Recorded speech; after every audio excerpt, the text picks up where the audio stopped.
perdón, cuando una persona fija discontinua pide un trienio o una promoción profesional, cuando pide algo que depende del tiempo trabajado, hay que calcular la duración del contrato. No, como venía diciendo el Tribunal Supremo, no solo el tiempo trabajado. Resultado práctico que cuando lleva 3 años de fijo discontinuo cobra un trienio. Mientras que antes, para cobrar un trienio, si solo trabajaba 4 meses al mes, pues necesitaba llevar 9 años. Eso ha cambiado las reglas del juego. ¿Cuál es el malentendido? El malentendido es que ese mismo criterio se ha aplicado al calcular la indemnización por despido. Y ahora el Tribunal Supremo advierte, son cosas distintas, son cosas distintas. A la hora de calcular la indemnización por despido, no se computan los periodos de inactividad, solo los de prestación de servicios. Y claro, como son criterios distintos en fijos discontinuos, pues eso es normal que maree.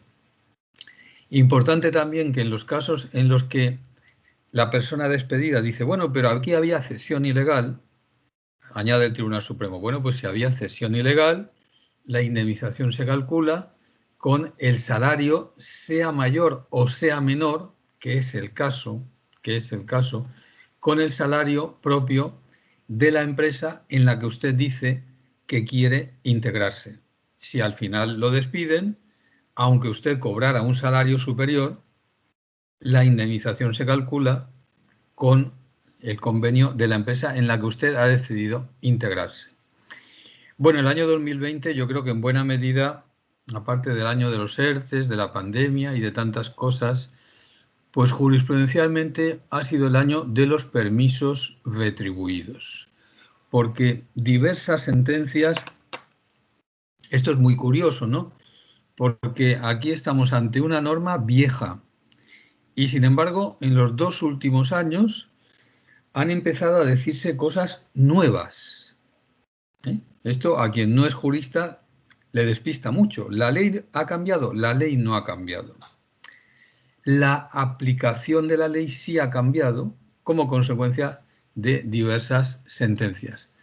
Desde mi punto de vista, todo empieza cuando en 2018 se le pregunta al Tribunal Supremo y responde. Claro, los tribunales, si no hay pleitos, no pueden decir nada. Se le pregunta al Tribunal Supremo y responde una cosa elemental. Oiga, solo puede haber permiso los días de trabajo. Esto es elementalísimo. ¿Qué significa el permiso? Que usted tenía obligación de trabajar y se le dispensa, pero se le sigue pagando como si trabajara. No puede haber, en los días de descanso semanal, no puede haber permiso. Luego, los permisos son en días laborables para cada persona. A partir de aquí surgen una serie de nuevas dudas. Una de ellas le lleva a la Audiencia Nacional a preguntar, oiga, ¿y si estando de vacaciones, surge un motivo de permiso, enfermedad familiar? Como los días de permiso solo pueden contarse cuando hay que trabajar, en vacaciones no hay que trabajar. ¿Significa eso que los días de permiso hay que disfrutarlos al acabar las vacaciones? Eso pregunta la Audiencia Nacional a Luxemburgo.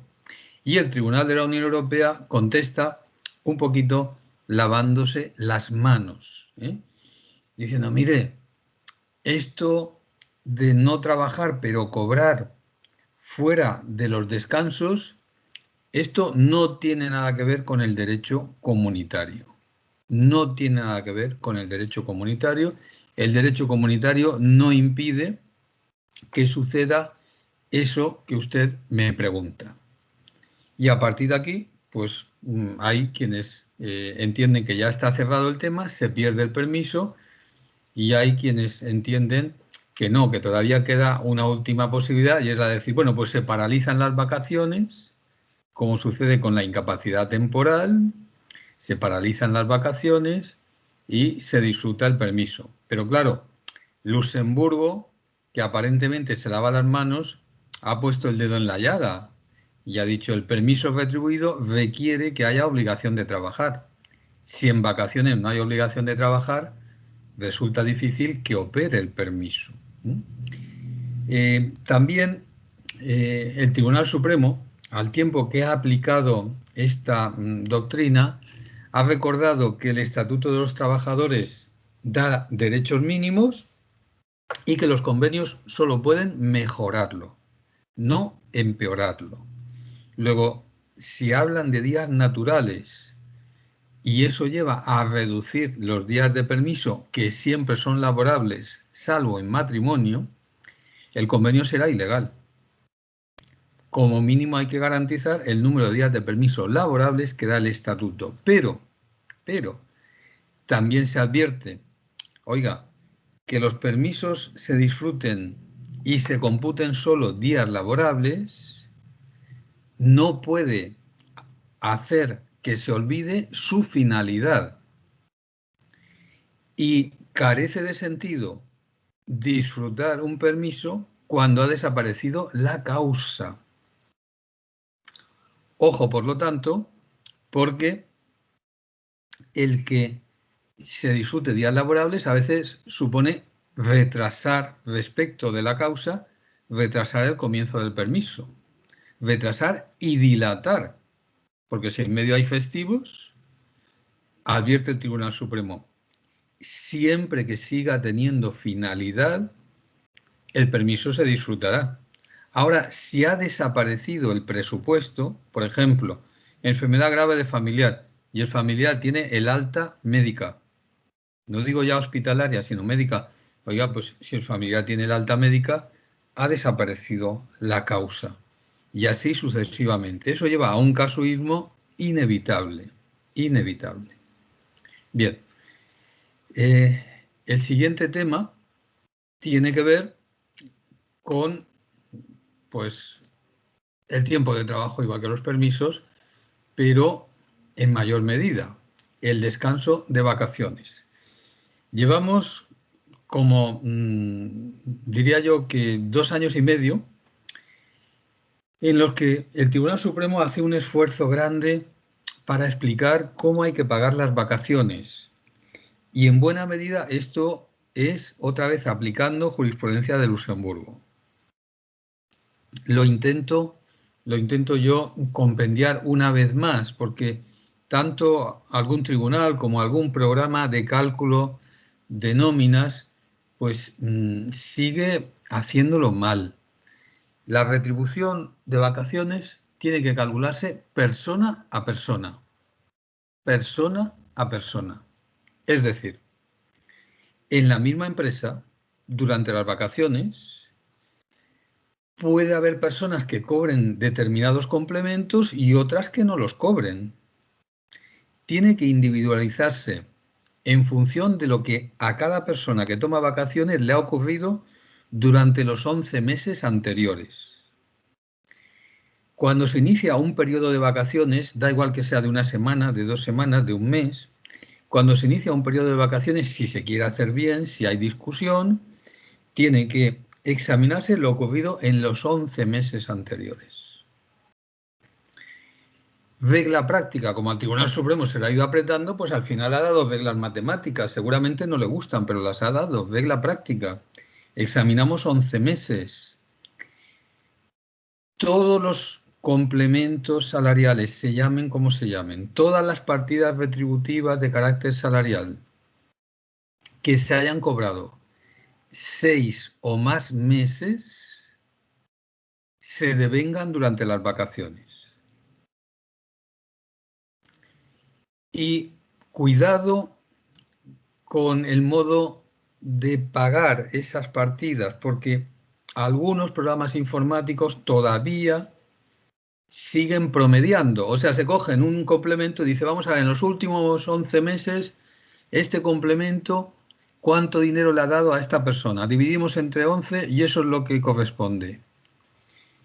No se está entendiendo bien el criterio. El criterio es, ¿se paga o no se paga? ¿Se paga o no se paga? Y si se paga, es íntegro. Y si algo se ha cobrado 5 meses, no se paga. No hay nada que calcular. Y si se paga íntegro. Solo hay que promediar cuando estemos ante un complemento de cuantía variable. Y en ese caso sí que se promedia entre los meses que se haya percibido. Diga lo que diga el convenio colectivo. Esto es importantísimo. Diga lo que diga el convenio colectivo. ¿Vale? Bien. Modalidades contractuales. En empresas grandes, y todo hay que decirlo, muchas veces públicas, que quieren seguir funcionando o durante todo el año o durante épocas en las que parte de la plantilla está de vacaciones, se puso en marcha la contratación interina y se dijo, bueno, esta persona se va de vacaciones, pero en su lugar contrato interinamente, mientras está de vacaciones, contrato a fulanita. Esa es una práctica errónea. El Tribunal Supremo lo explica. Mire, no hay que sustituir a quien tampoco tiene obligación de trabajar. Eso es un imposible jurídico. La interinidad es para trabajar cuando le tocaba hacerlo a la persona sustituida. Solo. Y en vacaciones no hay que trabajar. Es como si en una empresa a turnos dijeras, vale, usted es el titular y para el turno de tarde, mientras usted no trabaja, un interino. Y para el turno de noche, mientras usted no trabaja, otro interino. ¿Cómo vamos a operar así, no? Si no le toca trabajar, no hay interinidad. Eso, por favor, no se puede hacer. Siguiente paso, contratos eventuales. Bueno, ya que no puedo ir a interinidades, pero necesito mano de obra, porque mire que estoy en cuadro, que se me ha ido de vacaciones la mitad de la plantilla, contratos eventuales. Tribunal Supremo. Eso tampoco se puede hacer.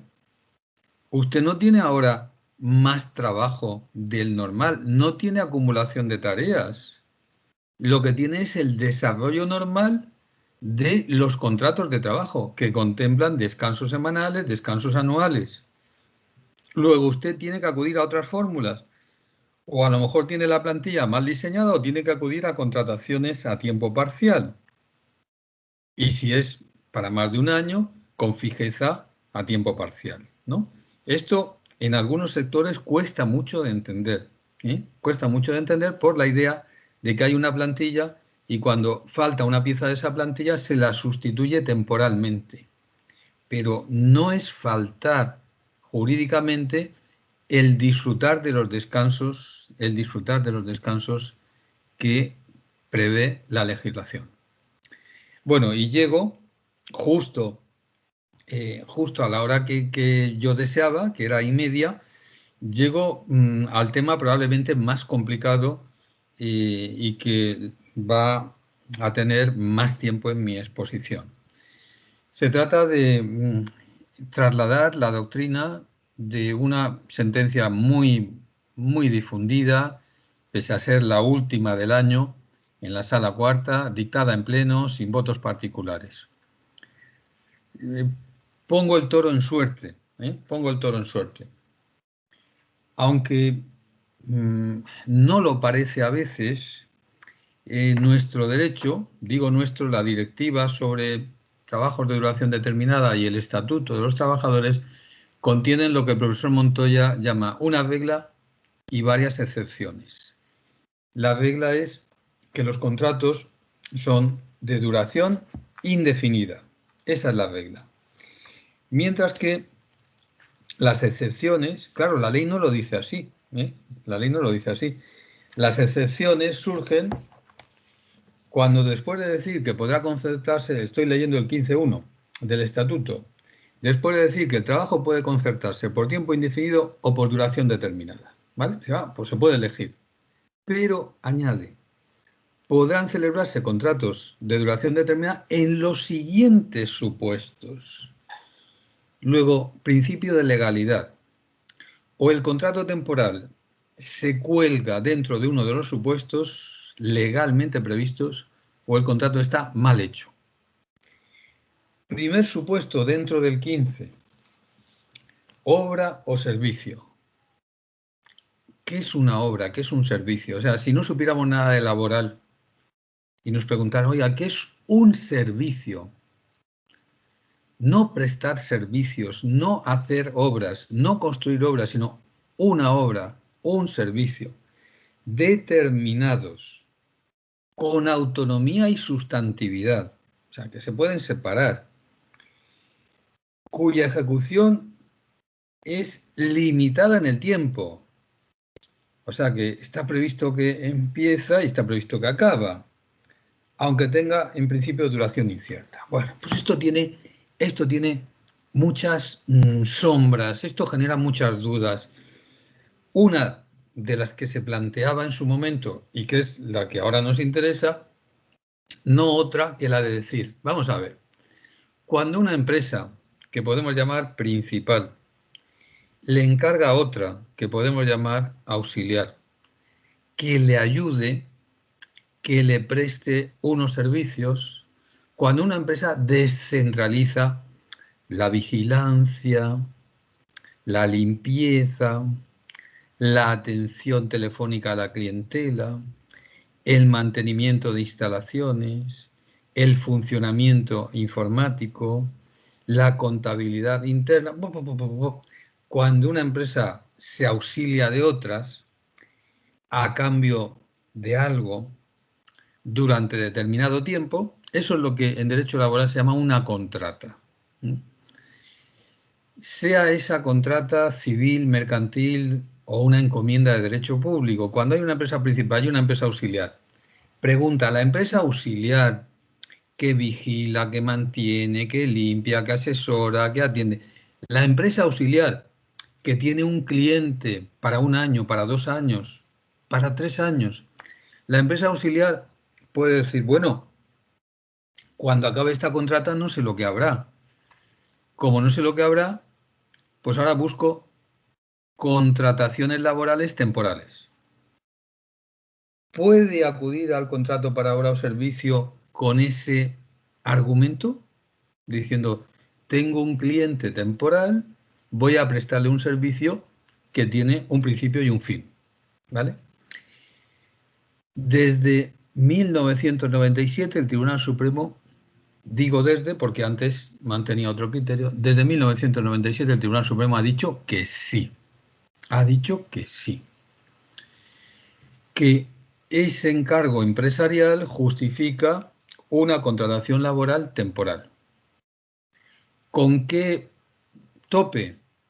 Con el tope que tenga la obra o servicio. ¿Cuál es la obra o servicio? El encargo empresarial. ¿Cuánto dura el encargo empresarial? No se sabe. No se sabe. Incluso puede ser prorrogado. Resultado práctico, contratos laborales que duran muchos años, pero que son temporales. Pero muchos años, muchos, muchos. Tantos que en 2010 el legislador, después de 13 años de esa práctica jurisprudencial, el legislador decide tomar cartas en el asunto. ¿Cómo lo hace?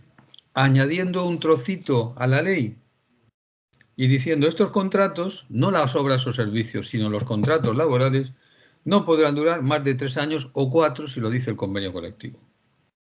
Aunque la obra o servicio continúe, los trabajadores adquirirán la condición de fijos. Es decir, en 2010 se pone un tope y se dice, bueno, aquí no se puede ser temporal toda la vida, porque claro, si el encargo entre las empresas dura todo el tiempo durante el que una persona trabaja, pues podríamos tener un contrato para obra o servicio de 35 años, sin ningún problema. Al añadir ese tope, también la ley incorpora una regla tradicional en nuestros derechos. Dice, bueno, esto vale para los nuevos. Los que ya están, ya están. Los que ya están siguen con su regulación. Hecha esta introducción, vamos al caso. Persona contratada en el año 2000 para obra o servicio. ¿Por qué? Porque una empresa principal le ha encargado a otra auxiliar un servicio. Esa contrata se ha renovado. La empresa auxiliar incluso ha cambiado. La empresa nueva ha dicho, bueno, pero yo asumo y te hago otro contrato para obra de servicio con toda la antigüedad. Al final tenemos 16 años trabajando hasta que finaliza, porque la empresa principal tarifa, da de mano y la empresa auxiliar le dice a sus trabajadores, oye, hasta aquí hemos llegado, ¿eh? Se acaba el contrato 16 años de obra o servicio. La disconformidad con esa decisión genera un pleito por despido. El Tribunal Supremo recuerda todo lo que yo he intentado resumir, es una sentencia larga, yo creo que pedagógica, y dice, nos hemos equivocado en el año 97. No es acorde con el diseño legal que se le conceda autonomía y sustantividad a algo que en principio duraría tanto como la actividad empresarial. Porque para la empresa principal eso hace falta mientras opera. Y para la empresa auxiliar se trata de atender a clientes, que es a lo que se dedica. Luego, la temporalidad es ficticia. Hay que abandonar esa doctrina. Hay que rectificar. No es lógico que por el hecho de externalizar surja una causa de temporalidad. Si la empresa principal, esto que pone, si alguien no está leyendo, la prueba del algodón, todo esto es invento mío, es la forma que tengo de leer la sentencia. Dice, bueno, si la empresa principal no hubiera podido contratar temporalmente, ¿por qué va a poder contratar la empresa auxiliar? No tiene sentido, ¿vale? Y es un cambio de doctrina que afecta, no exagero, a decenas de miles de contratos cada año. Como en nuestro derecho, la jurisprudencia del Tribunal Supremo vale tanto para los casos ya planteados como para los futuros, tanto para los contratos nuevos como para los viejos. Hay quien habla de retroactividad de la jurisprudencia. O sea, con este cambio de criterio hay que examinar miles de contratos que están celebrados basándose en la anterior jurisprudencia. Y cada cual tiene que tomar sus decisiones. O sea, se cambia la naturaleza jurídica, se cambia el código de cotización, se comunica al servicio público, se comunica a la representación de los trabajadores o se mantiene y a ver qué pasa, ¿no? Primera cuestión. Segunda cuestión, el 15.1a que he leído tiene todavía un último fragmento. Los convenios colectivos podrán identificar las tareas con sustantividad propia. ¿Qué pasa si un convenio colectivo, algunos importantes lo han hecho, si algún convenio colectivo dice, miren, caben los contratos para obra o servicio cuando hay encargos temporales de empresas clientes? Dos teorías. Primero, esos convenios y los contratos de trabajo están amparados por la ley y son válidos. Segundo, lo contrario, porque lo que se permite a los convenios es identificar. Identificar significa ejemplificar, aclarar, pero no cambiar la definición de autonomía y sustantividad. Es una sentencia de enorme alcance práctico, muy polémica, y que surge pues en pleno debate sobre la reforma o la derogación de la reforma laboral, pero está interpretando una norma muy anterior a la reforma laboral de 2012. Bien. Estoy teniendo un eco. Si alguien tiene el micro encendido, por favor. Gracias.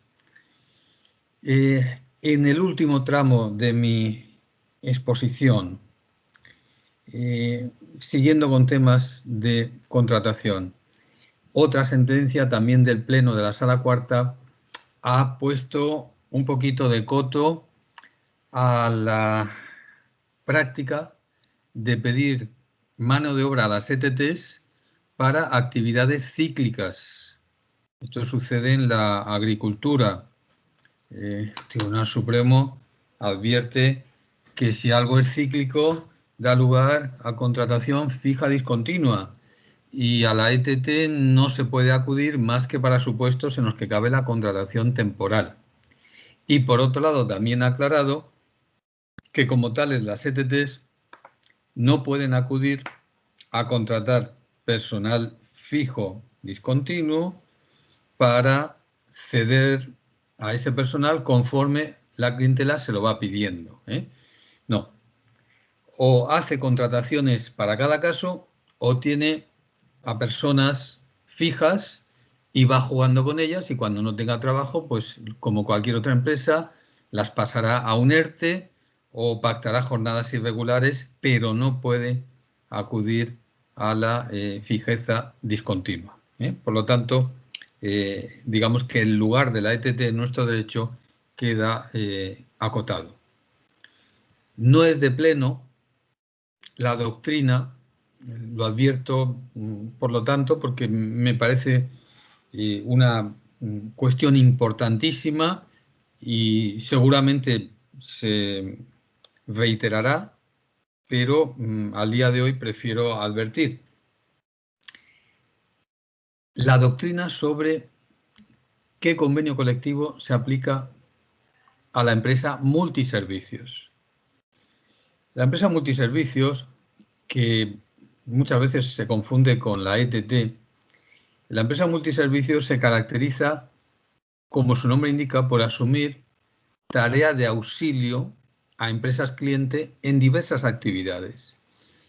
El modelo clásico es una empresa de limpieza, una empresa de vigilancia, una empresa de transporte, una empresa de telemarketing y el modelo moderno es empresa que presta todo tipo de apoyo a otras que son sus clientes.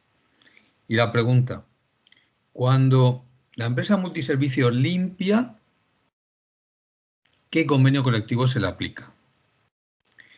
Cuando la empresa multiservicios vigila, ¿qué convenio colectivo se le aplica? Y así sucesivamente. Tribunal Supremo. Si no tiene convenio propio,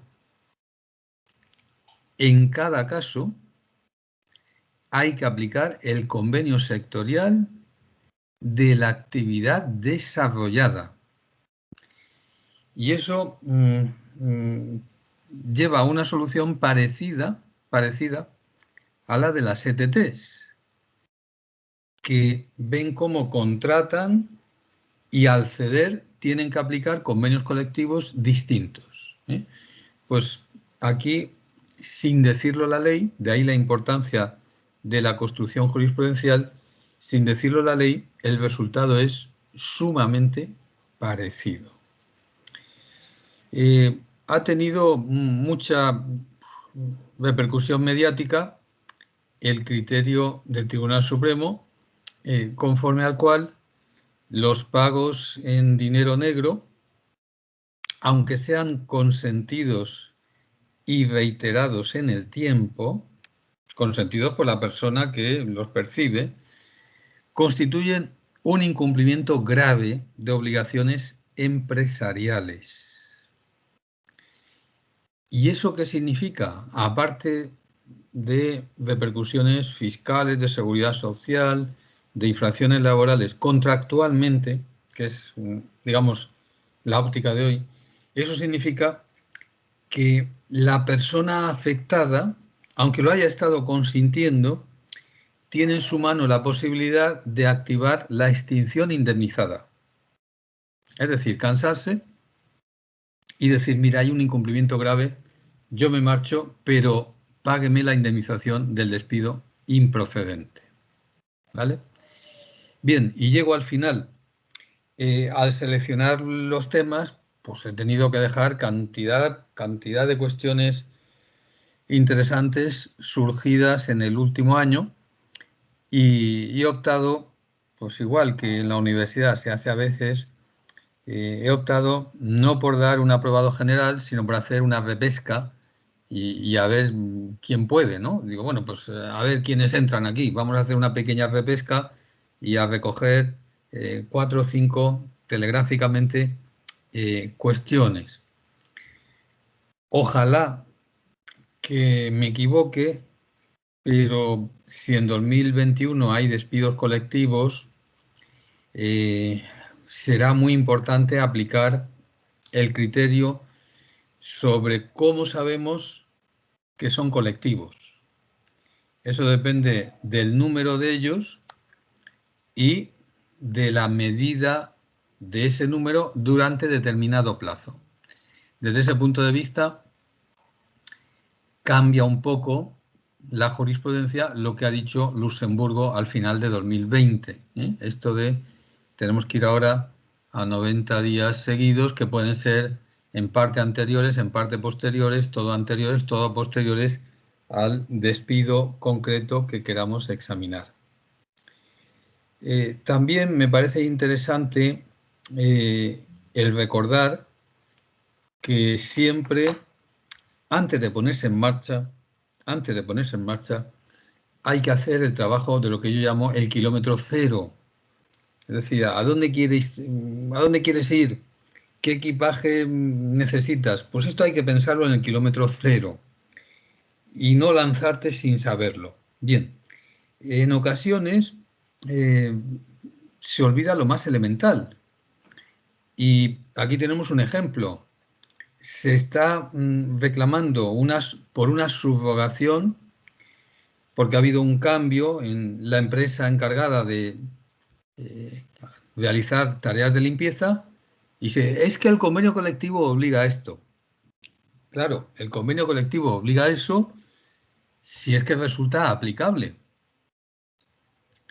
Cuando la nueva empresa no está afectada por el convenio colectivo en cuestión, es imposible. Es imposible, por más que nos guste o interese la solución del convenio sectorial. Si es un convenio de limpieza y la empresa nueva que entra no es una empresa de limpieza, sino que es nada menos que la administración pública, pues lo que dice el convenio no se lo podemos aplicar. Es imposible. La expansión del teletrabajo va a generar problemas sobre cómputo del tiempo. O sea, qué horas se han trabajado, qué horas no se han trabajado, hay horas extraordinarias, etc. A veces esto se plantea y creo que la sentencia que tenéis aquí recordada es un buen punto de partida porque resume los criterios jurisprudenciales españoles y comunitarios. Ahí es un problema de guardia localizada y la respuesta, no me interesa tanto el caso cuanto la música, la respuesta es depende de qué entienda usted por guardia localizada. O sea, hasta ese extremo de, digamos, casuismo hay que llegar. No toda guardia localizada nos llevará al mismo resultado. Acabando ya de verdad, pues estamos en época de ERTES, pero por más que sean evidentes, los ERTES también tienen kilómetro cero. Es verdad que muchas veces pues la reflexión del kilómetro cero puede ser fugaz, muy rápida, pero aquí hay un buen ejemplo de que el kilómetro cero tiene sentido. ¿Qué significa un ERTE? No ya COVID, sino cualquiera.